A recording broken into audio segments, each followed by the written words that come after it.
what I'd like to share with the world is that one of the things that as a kid I grew up enjoying was science. And while many people don't recognize the value of science, I do since the age of 14. I remember when my math teacher introduced me to a project in math, and I entered it into the school science fair and won. And from there I never looked back. I won many awards in science, particularly on the national level and statewide level and even school-wide level. And so I began to entertain the possibility of just being a scientist. And so I studied and did lots of research while I was in high school, and then I went on to Morehouse College and did more research. But my point here is to say science is so objective, it has no value of opinion or respect of opinion but rather it basically is based on fact. And so as I peruse around on this low power scanning view of this intestine, and I want to highlight this point that one of my colleagues on social media enjoys sending me still photographs of cytology. But that can be extremely deceptive if you don't see the entire slide. And remember, I showed a case where the person took a photograph of a low power photograph, still photograph of a eyelid lesion,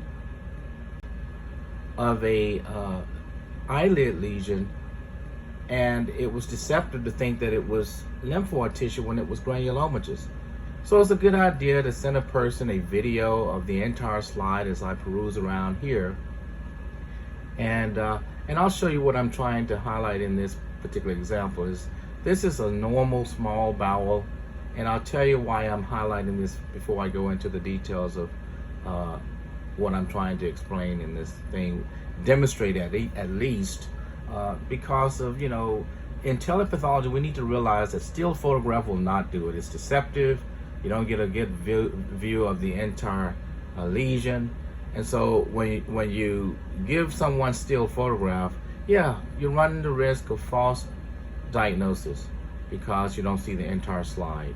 So I wanted to highlight this point here, as this was a gentleman who died from sepsis. And if you look at this, apparently we need to realize that still photograph will not do it. It's deceptive.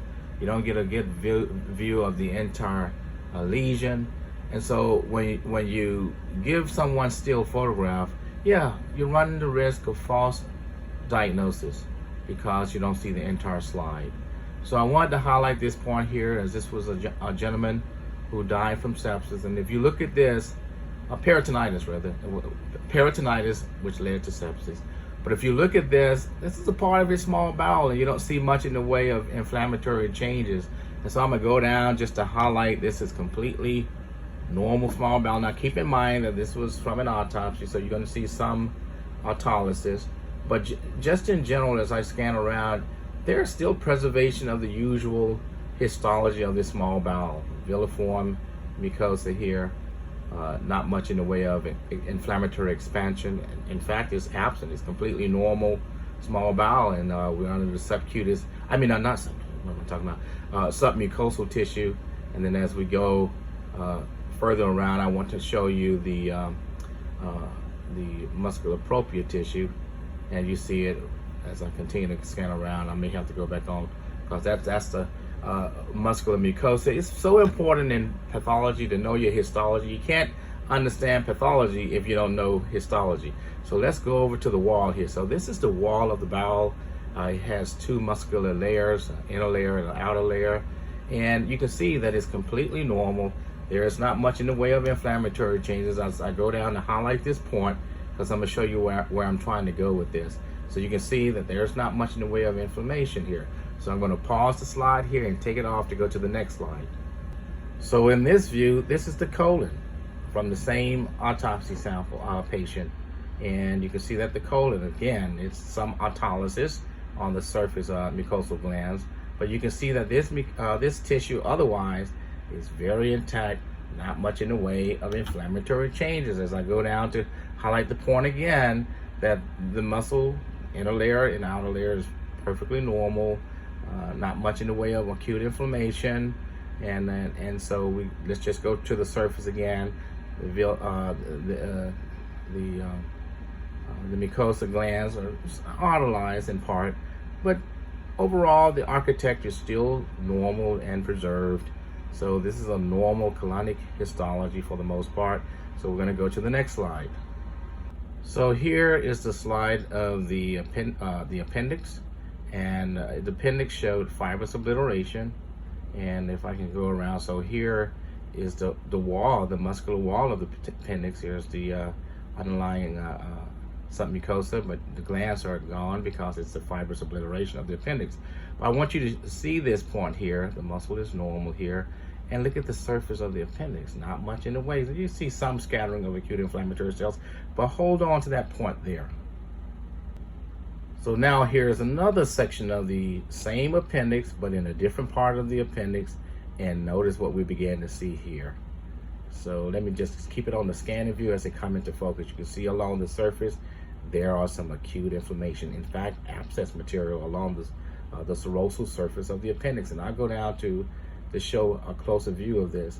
But this is an example of that. If you don't understand or see the gross or either the entire component of the pathology by seeing the entire organ, you can miss stuff like this. And so this is an example of peritonitis or serositis, which obviously is a part of the peritonitis involving the appendix. This is all neutrophilic abscess material.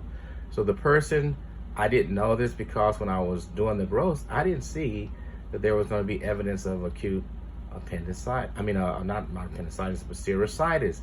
And it turned out that this gentleman had a perforation in the duodenum clinically that was apparently attempted to be repaired. And obviously, they didn't do a good job of cleaning out the gut. So he developed serositis, peritonitis, and sepsis. But you can see while the main tissue of the appendix from the internal outward is okay, but once you get to the wall, this is where we know that there was ruptured peritonitis. And so this was what was the cause of death.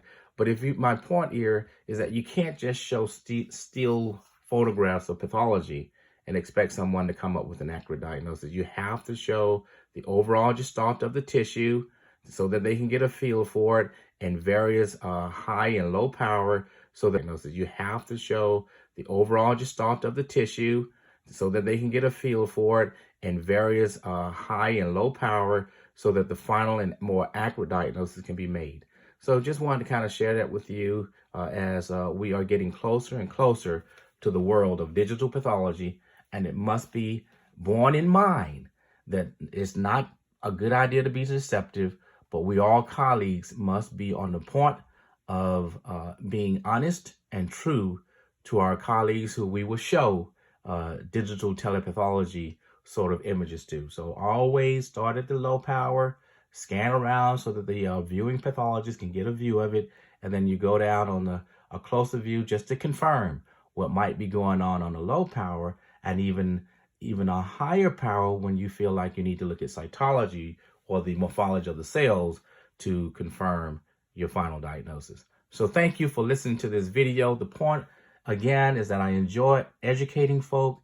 So sometimes I get a little aggressive with my language, but just keep in mind my goal is compassionate education and to make sure that we fight the enemy of ignorance. We must. I love that comment about our brothers are not our enemies, but rather poverty, ignorance, and disease, which are the situation that our brothers may be found in, are what we should be fighting and not each other. Thank you for listening to the video.